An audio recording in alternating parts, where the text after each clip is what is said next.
These are the questions that you should be asking when we're live.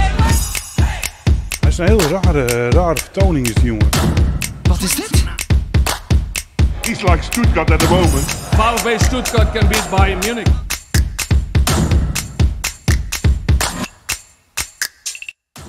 Vrienden van de darts, welkom bij Double Top, de darts podcast der lage landen. En dit voor een speciale episode, een speciale aflevering toch wel, want Double Top goes international.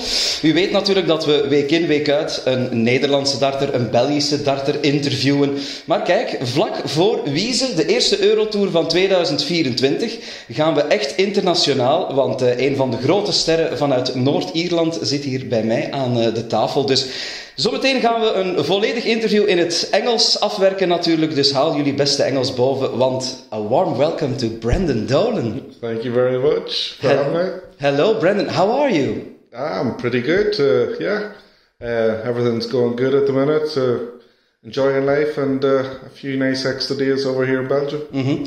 Brendan, I have the opportunity to interview you because you're now staying at the moment in Belgium. We are at the moment of the recording Wednesday, so 2 days before the first Eurotour. Why are you already here in Belgium? Can you tell us about that?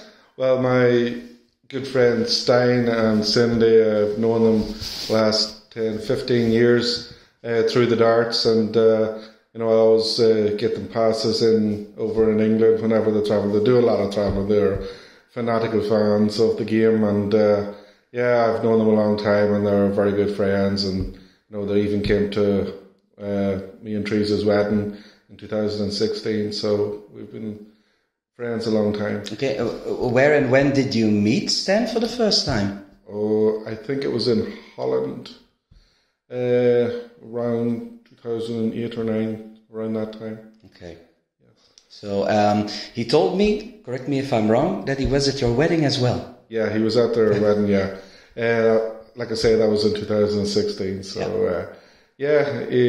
I hope they enjoyed it, but obviously stayed friends, so they were. So you go a long way back. We go a long way back, yeah. They're lovely people and very genuine, and they love the game as well, and obviously both of them have played in the past, to quite a good level as well. So it's nice for them to have the interest, and I suppose for me it's nice to have extra fans, but I count them more as friends than fans. Yeah, but I'm assuming that it's not the first time that you visit Belgium then. No, I played in the European Championship, I think about 10 years ago in Hasselt, I think it was. In Hasselt, yes. Yes, and but I didn't last long in the tournament, so I was just in and out very quick, so I didn't get to see much about it. But it's not that you already had time to have some sightseeing or something like that before? No, I wouldn't normally come this early, like it's normally the day before. You're straight into the tournament the next day, and if things don't go well, you're straight out. And the reason for that is because the tour nowadays is very busy, and you're going, traveling all the time. Like, so, any time I get to spend at home, I try and do that. But my wife's here with me now, so I'm in no rush back. So I wouldn't mind staying the whole weekend, especially if I'm in the darts tournament. Yeah, I can assume that because you're now more than 2 decades active at the PDC, I think. Yes, that's right. It's quite a long time, and the calendar is busier and busier. I have the feeling. Yes, the game has evolved so much, and the popularity of it, and obviously the finances in the game has improved. Like in my 22 or 3 years that I'm on the circuit, it's growing massively, and even before that time, it had already made a jump, but it's completely massive now, and it's really busy. There's always it's basically, if not every week, it's every other week there's a tournament on, and that can get hectic when you're doing it, near enough 47 weeks of the year. Just to inform the people who are watching and listening, when was the first time you made your first steps in the PDC?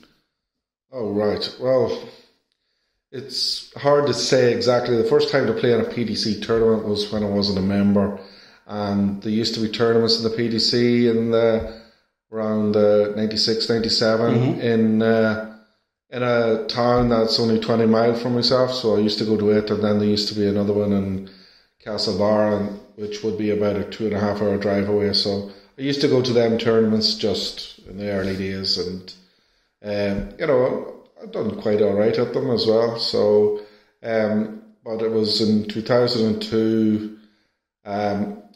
Peter, my friend, sponsored Peter Evison, and Peter Evison came over for a while, for a week to do exhibitions, and I practiced with him during the week, and he told my friend that I should join up as a member of the PDC. Yeah. But I didn't at that stage, but there was a tournament in Las Vegas in 2002, the Desert Classic, and that was the first year of it, and I went over to it, and whenever I came back, I joined the PDC. Yeah, all right. So as we said, more than over 2 decades, you have seen a lot of changes. What has changed the most, or are there any particular things that comes to your mind that for you that has changed the most? For me, the dedication to the game. The dedication, yeah. Yes, I feel now that I have to put a lot more effort in practicing and that to keep the standard. Obviously, the standard has raised as the years have gone on, and now in this last while, the dart players is getting younger as well, or I'm getting older. I don't know which it is, but I do see a lot more youths in, and there would be a lot of players that maybe they've made this their profession and they've come straight out of school. They haven't had to go in building sites or work in shops or, work in maybe what people would call the real world. And so that's all they know, and they've easy put the dedication in on the dartboard, and that's where I have to improve and practice more. But it's good to hear that, because you're now 50 years old. Yes. I'm correct, eh? You're correct. You still are finding motivation and dedication to keep the level up. Yeah, I don't like to be. It's like it's getting to be a younger man's game, but I don't like to be pushed out, and I suppose the motivation is to prove that an older person can still do it. And we have the likes of Gary Anderson and Steve Beaton and Mervyn King and Peter Wright.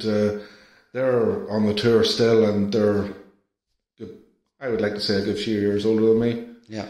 Not sure how much, but they're older. Indeed. But it's funny that you say the guys are getting younger and younger. You were in the front row last World Championship when you had to play against Luke Littler. Yeah. You are now long in the tour. Did you see anyone like him in your career? Well, as most people would say, it's a bit like Michael van Gerwen. At that age, like, there was a certain amount of success around Michael. Probably maybe bigger success around Michael before he joined the PDC. Yeah. And but I can see there's a raw talent there that's probably as good as what Michael was back then.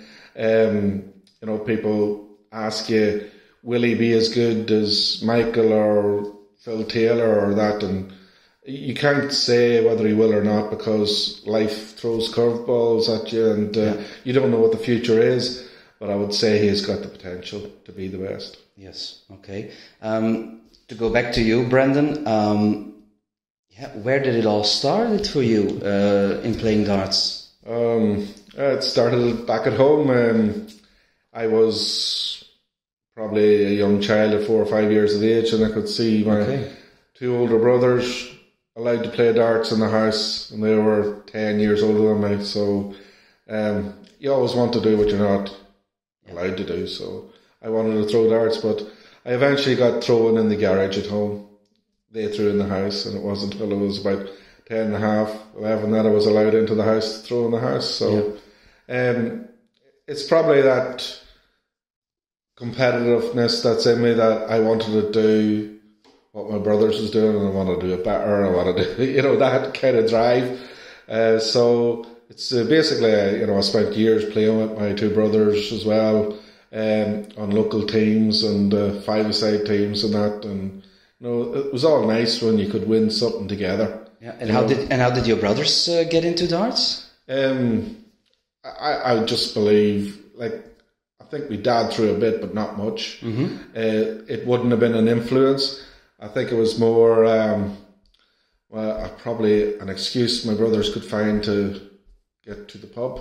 So once they played a wee bit at underage level, they then used it as an excuse to go to the pub, and then it just took off for them then. They were one of my brothers was an international as well, and the other brother, Michael, he's the worst of us, and he spent 7 years undefeated in five-a-side tournaments. Okay. So that's not a bad record. Yeah, so it was quite competitive, the games between you and the brothers. It was very competitive. Okay. I'd say, yeah. We used to play in tournaments around Christmas time for turkeys and that there, and Michael won 6 turkeys, John won 6, and so you have Michael, 7. John, and you. Yeah. Well, John's the oldest, then Michael, and I'm the youngest. Yes. So, but so it was always the competition there, and like I say, I got 7 turkeys that year. So, yeah, as far as I'm concerned, I won. Did you have the feeling that you guys pushed each other to a higher level? Well, I would say because they were older than me, they were at a higher level, and they made me get to that level probably a lot quicker than maybe I would have without that. And I've had nothing but encouragement for them to drive on that, because when I was throwing a wee bit in the PDC in the early years, I was working with my brothers, and every time I needed time off, just disappear. Yeah. So I had no problem taking time off work or anything like that there. I didn't even have to plan or that. I just told them maybe 3 or 4 days before, I'm going this weekend to England to play in this, and they'll say, that's okay, go. Yeah, okay. They were totally behind me, I couldn't ask for any better support. Yeah, and when was that point that you had the feeling, I can do more with this? Well, it's, I suppose I was probably in 2011 when I got to the final. I had quit work. Just then, that was the first moment. That's what I probably believed I belonged. Okay. Because in that circuit. Because for the people who don't understand it, you're referring to the World Grand Prix final, I guess. Yes. Yeah. Yes. And it was only then that I probably believed I had a right to play with the likes of Colin Lloyd and Peter Manley and Alan Warner and Phil Taylor and mix it with them. In the previous years, I had, I've played in the World Championship since 2008, but you play with probably hoping to do well, or wanting to maybe get an easier run or something like that there in tournaments. But in 2011, when I got to that finalist, then I decided, I'm equally as good as any of the rest of them. Mm-hmm. I belong here, and probably in March of that year, that was in October that happened, but in March of that year, I'd also given up working and that there, and I'd just devoted my whole life to the darts. So it was a bit of a gamble, but it soon paid off. Yeah. But before that period, Brendan, I assuming that you were throwing in local pubs, local tournaments, and that you've won a lot of those tournaments, I guess. Yeah, I would hop into the car and drive 2-3 hours to a tournament, and not all the time, but a lot of the time I would come home with the winner's trophy, and it was the competitiveness in me that even I knew in certain places, maybe an hour away from me, that maybe they were sick of me appearing. They didn't want me to appear anymore, but I just wanted to prove anyone didn't matter. I can win under whatever you put me under. Yeah, because you say, I started to believe in my abilities in 2011, but before that you already invested in yourself, I guess. Oh yeah, I totally had with the darts and that there, but I suppose not with full belief to be a world's best. You know, when you play in the PDC, you're one of the world's best. You know, that's what I believe. Like, and obviously I'm 20 odd years at it now, so I probably have a right to think that I've been competing with the best over 2 generations now, or 20 years, like, and I am good. I've never been the best. I know that. I'm not silly, like, but I know I'm one of the best, in the world. Like, if you can hold on to your tour card that long, you know. So I do have that belief, you know, that comes with, I suppose, the length of time I've served, but. You know, it's a lot. You do invest, and I invested time before that, but it was pure amateurish, if you know what I mean. Yeah, indeed. At a younger age, were you a fan of some kind of darts player? Oh, yeah. Well, I suppose when I was growing up, you had the likes of Eric Bristow, Alan Evans, Jockey Wilson, John Lowe, Cliff Lazarenko, Dave Wickham, all them players on the tally, and mine was Jockey Wilson. Jockey Wilson, yeah, special one, eh? Yeah, I don't know why, but I just picked Jockey Wilson, probably because somebody else in the house picked John Lowe and somebody else picked Eric Bristow. I'm with Jockey Wilson. I'll be different. yeah, but it's quite cool. Did you have examples in your home country, in Northern Ireland, of players? Way back then, you would have had Raymond Farrell. I think he got up to number two in the world. Okay. At a period, he was very good. And Steve Brennan, you know, they were really good players way back in the day. And then after that, there you had probably Mitchell Crooks, who was a European Championship, and if you're talking in south of the war, you had Tom Kirby and Jack McKenna. John O'Shea, not the John O'Shea that's playing now, but no, he is for Ireland, is it? Yeah. So you had all them players back then. So they used to dabble a bit in what was the BDO or WDF back then. Okay. If it would stop now, your career, how do you look back to your career? Oh, right. I would probably say that I didn't get out of it as much as I should have. Okay. Probably because those 4 or 5 years I didn't. I wasn't professional enough. I didn't put enough effort in. In practicing. That's all. I've done all the travelling. You know, I've hardly ever failed to turn up at a tournament. I've done all the travelling and that, but I probably just didn't realise how much dedication I needed to.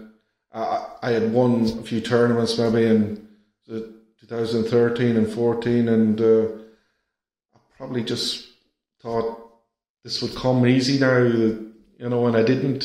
And I would say it wasn't until I was probably, my back was against the wall and I could see maybe in another 12 months or 18 months I could have possibly lost the tour card. So I put a lot more effort in 2018. It was near the end of 2018 when I won my next tournament. Okay.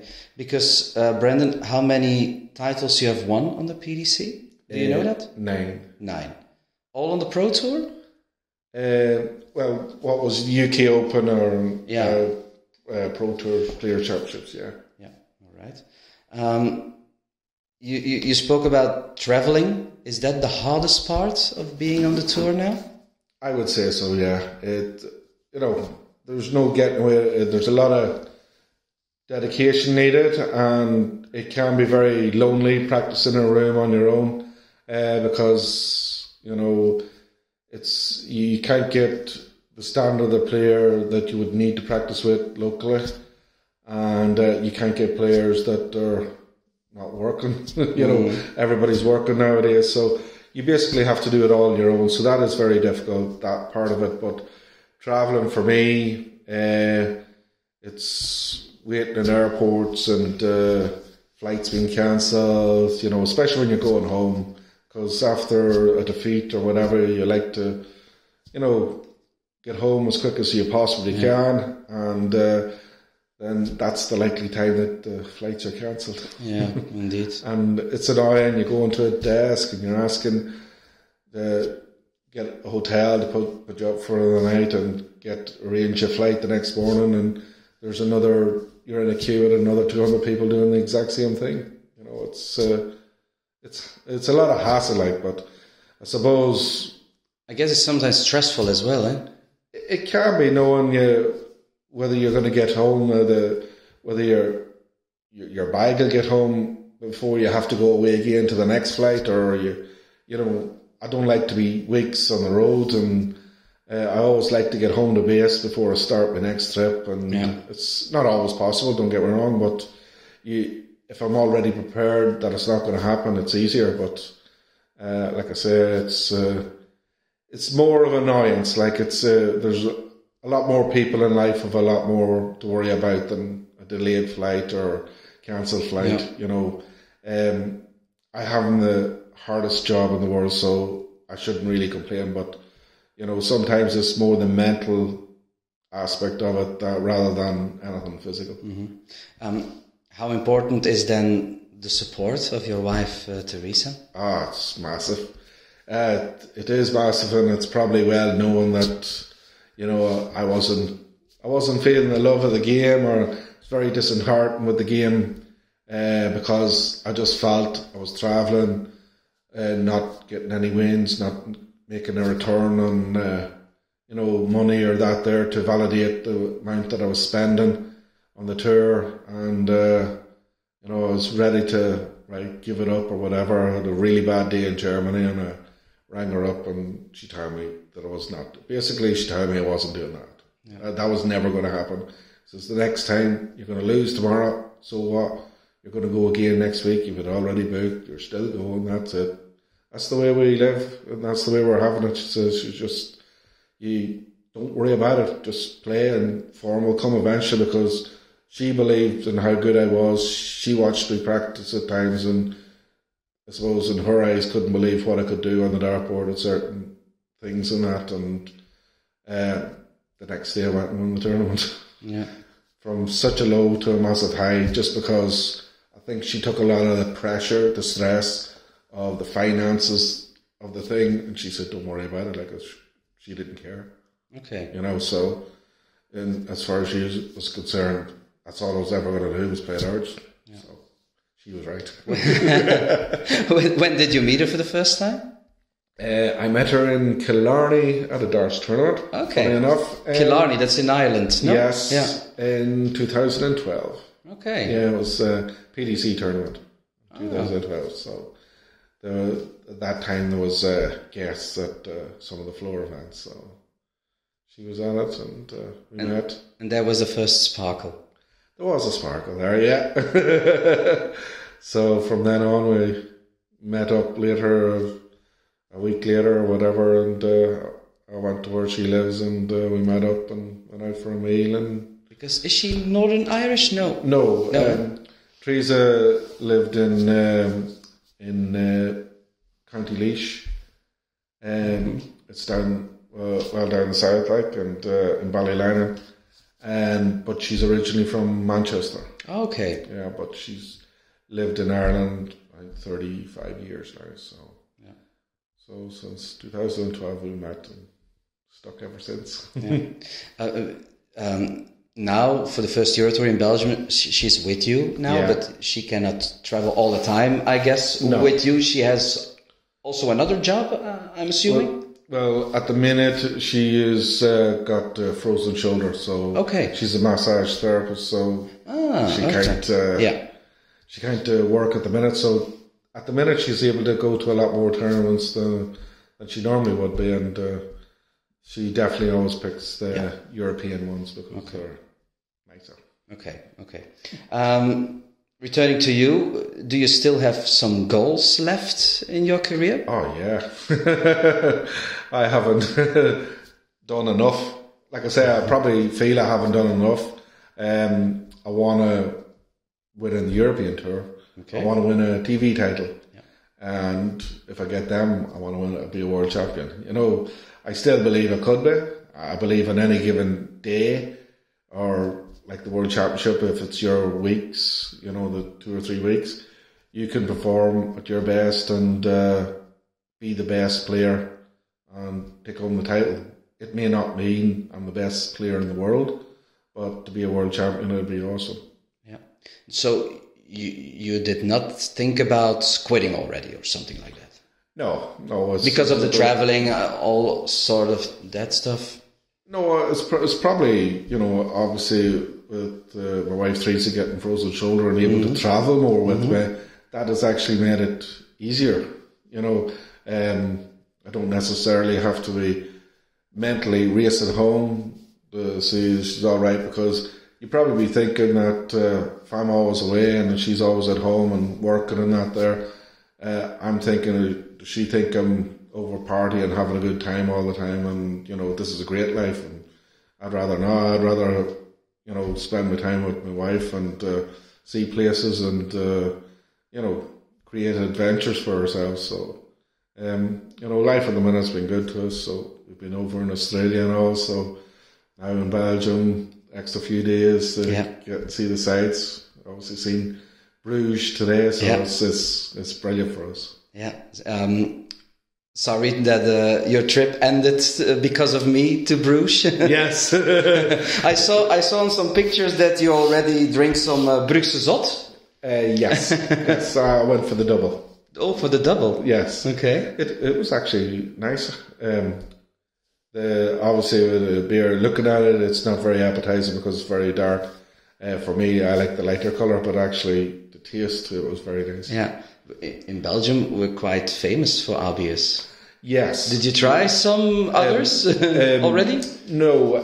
Well, years ago, Stein brought me a very dark coloured one. I can't remember the name of it, but it was something like 12%. Okay. And heavy stuff. It was heavy stuff, and after a sip or two, I had to quit. Okay. Yeah, I found it not to my liking. All right. Northern Ireland as a darts country. So you are one of the main characters, I would say, in the past decades. Then you had Daryl Gurney. Yeah. Now you have some younger guys like Josh Rock, like Nathan Rafferty. So it's growing. It's getting better. You know, I spent a long time on the tour, and I've seen some great dart players from Northern Ireland down through the years. But you know, it is getting to be a younger man's sport. Yeah.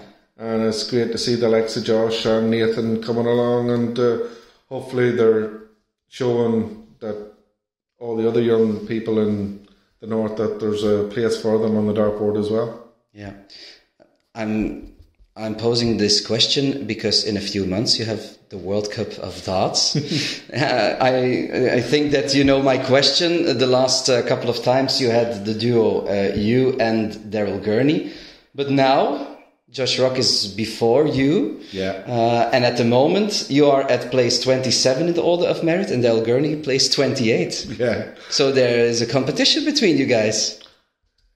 Yeah. Yeah and no. I like to think that if I do well for myself, and I want to be world number one. Mm-hmm. So if I just keep that idea in my head and do my best in every competition, what will be will be. If it's Josh and Daryl, I really hope to do really, really well. Yeah. If it's myself and Josh or Daryl, I would like us to do well, but just whoever is in it, I will support them. Yeah, you know, and you know, they're two good guys, and you just don't know what's around the corner. So I've never. The only thing is, I've never missed a World Cup. I've played in every World Cup. Yeah, indeed. But that has to end sometime. Yeah. You know, so if it's this year, it's this year. Mm-hmm. I've probably had a long enough try at it. I've had a few semi-finals, and that's as far as I've got. So if that's all it's going to be. It was with Mickey, no? I will, Mickey and Daryl. And Daryl as well. Yes, indeed. And Daryl as well, yeah. So, If that's what it is, it is. Daryl Gurney, he looks like a special guy to me. Is he a colleague? Is he a friend? Oh, Daryl's a friend, yeah. Yeah. Okay. He's a really good guy. I think people misread him. I suppose fans that don't know him probably think he sulks on the stage and that there, but I know that he might drop his head and walk to the board, at a slow pace, but I know he's trying to keep his anxiety inside low and trying to stay calm, and he's trying to do the best for himself, because when you let that roar and the adrenaline pumps through you and that there, it's not easy to throw your next 3 darts. Yeah. And it may take a time for you to get back into your rhythm again. So Daryl's he's a good guy, and he does the best for himself on the dartboard, and I agree with what he does. Okay. Brendan, I think that you followed the news a bit. In Belgium, we had a special week with all the twists between Dimitri, between Kim and Mike. Right, yeah. Going back to November as well. You all saw that. You're now also coping with the fact, you and Daryl Gurney, that someone else of your country, Josh Rock, just passed you in the order of merit. Yeah. How do you cope with that? Do you maybe have some advice to our numbers 1, 2, and 3 of Belgium? Be proud to represent your country, but if it doesn't happen this year, it could happen next year for you. So I wouldn't, get too stressed out about it. Like I'll tell them I'm a selfish person. I'm in this game for myself. So the World Cup is not a ranking tournament, so it doesn't affect my world rankings. So for me, it's not the most important thing. It's great to represent your country, but it's not the most important thing. My most important thing is me to earn a living, to get into the most TV tournaments I can get in, and to provide for my family. And that's I think what everybody really wants to do is to provide for the family, but they do get a lot of pride out of representing their country at the same time. Okay. But it's something that you should cherish, but not get over excited about and be throwing slaps. Yeah. I'd not be throwing a slap at Darryl or Josh, I'll tell you that. Speaking about doing your job, earning the money for the family and whatsoever, how do you look back to the first weeks of 2024? I think... Can I say that it was a difficult start of the year? Yeah, kind of difficult. It was kind of, I had 2 duck eggs, what I would call them. That's getting beat in the first round. Okay. You come away with 0, that's a duck egg. Yeah. So, and I had 2 quarterfinals. So, I would say in general, like I had one bad day, and it was the second day of the first weekend. I threw really poorly in my match, and I got beat deservedly. But in the other rounds that I got beaten, I think I played to a reasonable standard. It was a 96 or so. So it'll win you a lot of games, that. And so I'm not really that annoyed at the way I played. Not concerned. Not concerned. Yeah. Not concerned. Because your match against Dimitri last weekend at the UK Open was a good match. It was a good game. I think I probably was very slow out of the blocks in that game. And I used a lot of mental energy to fight my way back into the game. I was 6-1 down, and I actually got 7-6 ahead, but I probably had drained myself mentally that I wasn't able to push forward to see the game out. But in saying that, Dimitri played a couple of really good legs towards the end as well, so it's a bit of both of those, a bit of Dimitri's fault as well as mine, and he went on to win. Mm-hmm. He won the tournament, so it's not the worst thing to get beat by the winner, and in Players' Championship 3 I got beat by the winner as well, so Damon Hatter beat me, so I'm not too annoyed at the most of my defeats this year. It's always room for improvement, but there's a reasonable standard there to build on. Yeah. So you lost at the UK Open against the eventual winner, Dimitri van den Berg, my compatriot. It was his second win in a major tournament. Yeah. But the fuzz now is not about his second major, but his style of playing. Do you understand the fuss about that? Yeah, I think you can be honest. Yeah, well, I think I heard some of the commentary going on about Dimitri taking his time, standing back. Like for me, when he's at the hockey, that's his time. Nobody can rush him, whatever. So long as he throws within the rules, and I think there's a 2 minute to throw your 3 darts, and he didn't even come close to breaking that. So there's no even, anything. He done nothing wrong. And I believe if he needed an extra time to take a breath, which he did against me, so be it. That didn't annoy me. You can't annoy me. It's not a bit annoying to you as an opponent? You can only annoy me when my foot's up the hockey. Okay.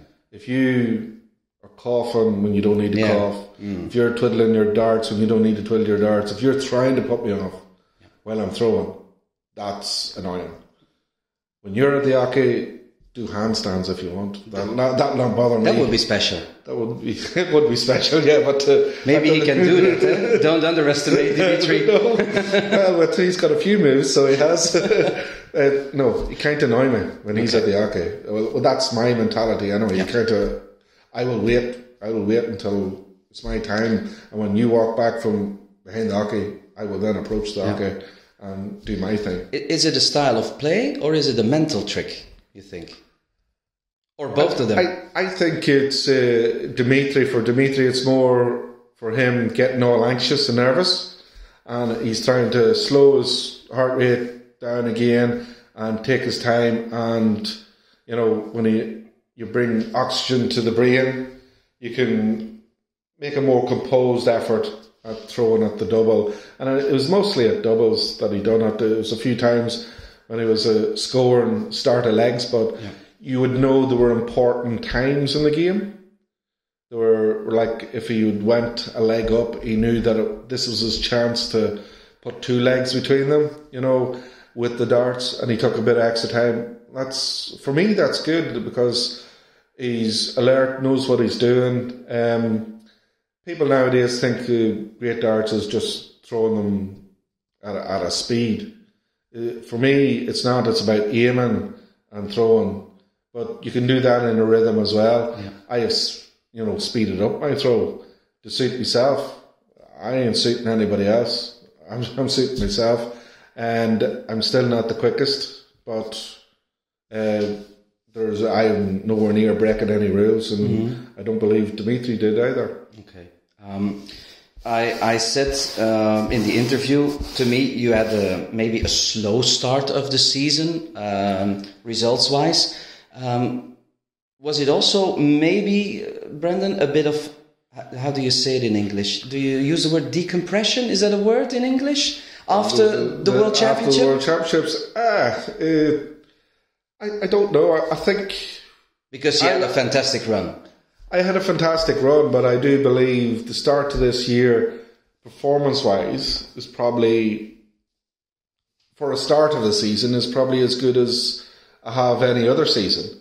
So, like I say, I'm not overly bothered. Like, there was the third Pro Tour of the year. Mm-hmm. I had 302,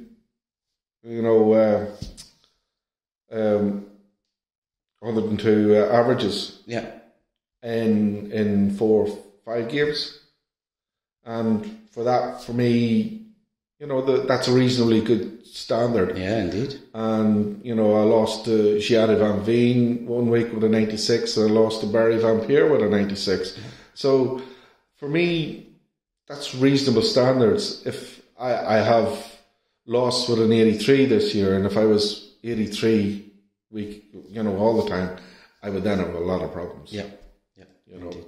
So I'm not too worried at the minute. At the end of the day, it's about results, getting results, So they will have to come sooner rather than later. Yeah. Your nickname is the History Maker, but in 2023 a lot of people said you were the giant killer. Yes, I suppose, obviously, on the floor with averages and that there last year, number one was, I think, Gerwin Price, number two was Gary Anderson, or it was the other way about. For me to knock both of them out of the tournament was massive. They're two, amazing players. I know Gary's not in the top 10 in the world, but I believe he is playing like a top 10 player. He's incredible now. I think he's better than he's ever been, and he will be back in the top 10 very soon. That's my belief anyway. I think Gary just do it just to prove a point. Yeah. And once he's there, I don't know. I don't know what he'll do, But you also won, Brendan, at the World Match Play against Michael van Gerwen, at the World Grand Prix against Dirk van Duivenbode, who was very good at that moment of the year. Is there any of those particular matches, also Price and Gary Anderson, you're mostly proud of?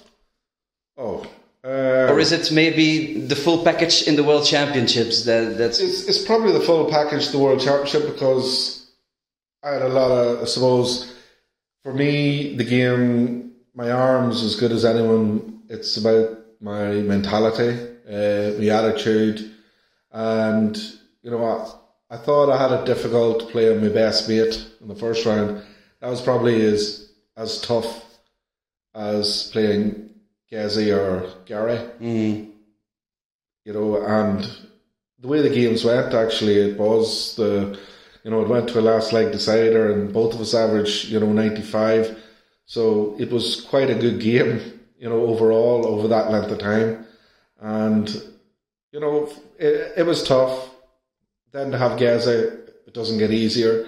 And then to have Gary, it definitely didn't get easier. And that overall package, getting to the last 8 in the Worlds, probably I would savour that as my probably biggest achievement of the year. Don't get me wrong, beating Michael in any tournament is massive, especially when he played well in that match. I think he averaged just shy of 100, so it wasn't the worst version of Michael van Gerwen. Oh, indeed. So it was all good, and beating Dirk in the Grand Prix, the double start. It's with averages, it's hard to gauge, but I do believe Dirk was in reasonably good form at the time. Maybe he'd been in better form earlier in the year, but maybe that was the start of his decline. I don't know, but I would take more pride probably in the World Championship run. Yeah. Okay. And to look back overall, to get into the final in 2011 in the World Grand Prix, is that your most important achievement?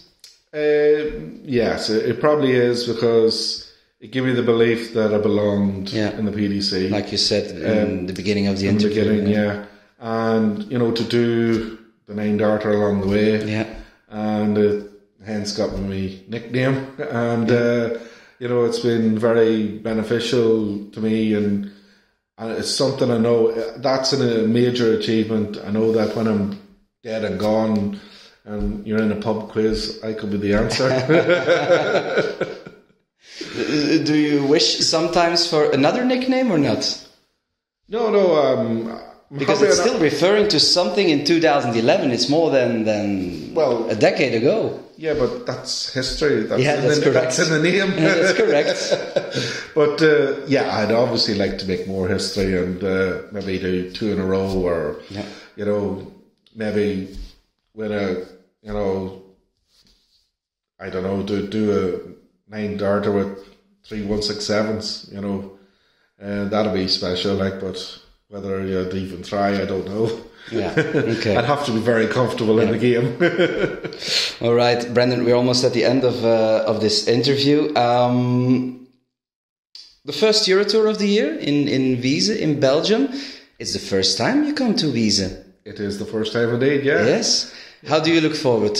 I definitely looking forward to it because I have watched the previous year online and seen that the crowds was so.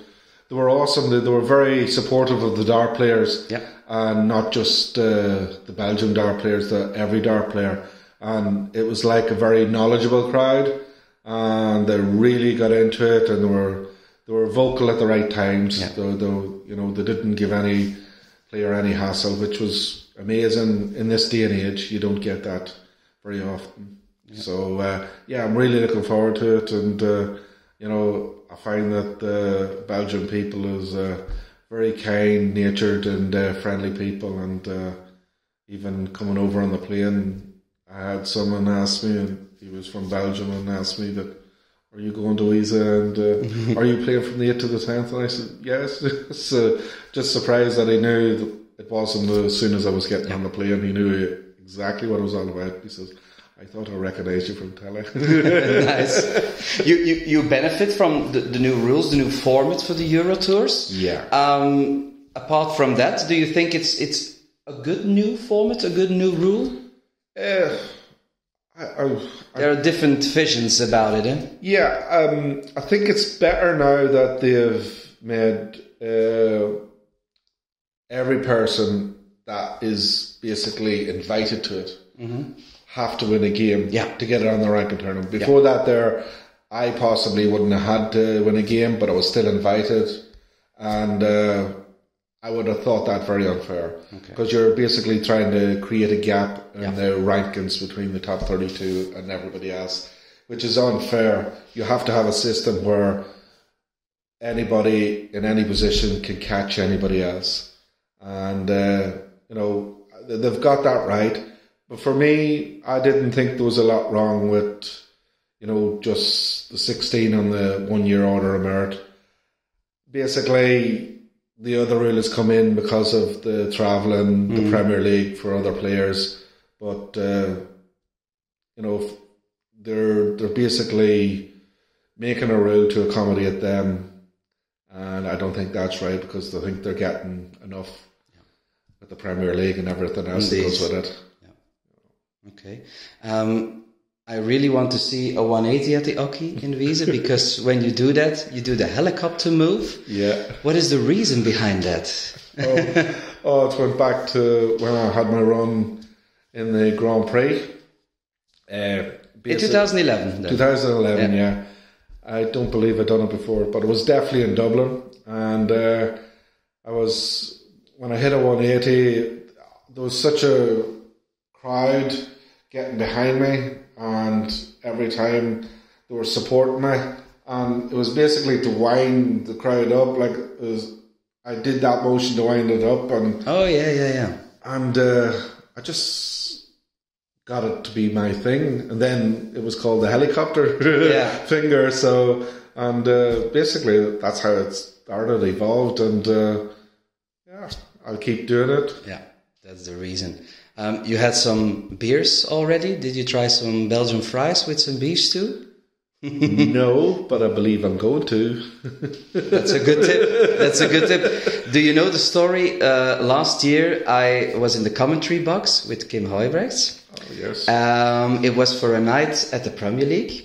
And we were talking live about eating some stuff, about fries with beef stew. Yeah. And someone anonymous sent a package of fries and beef stew to us. Oh, where we were recording the live. Yes. And we ate it, we unpacked it and ate it live in front of the camera.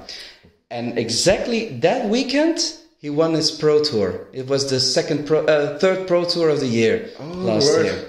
So maybe it can inspire you to have some fries and some beef stew before you go to the stage in Wieze. I will eat it all weekend. That's a good one. Brendan, can I thank you for all your time now? No, thank you, Matthias. Thank you so much for letting me be on your show. It's just absolutely brilliant. Thank you again. En ja, beste mensen, kijk, het is nog een vrij lange, lijvige babbel geweest met Brendan Dolan. super kerel om te mogen spreken. Dus ik hoop dat jullie genoten hebben van ons interview en van zijn geweldige Noord-Ierse accent. Dank u wel voor te kijken en te luisteren. En again, thank you, Brandon.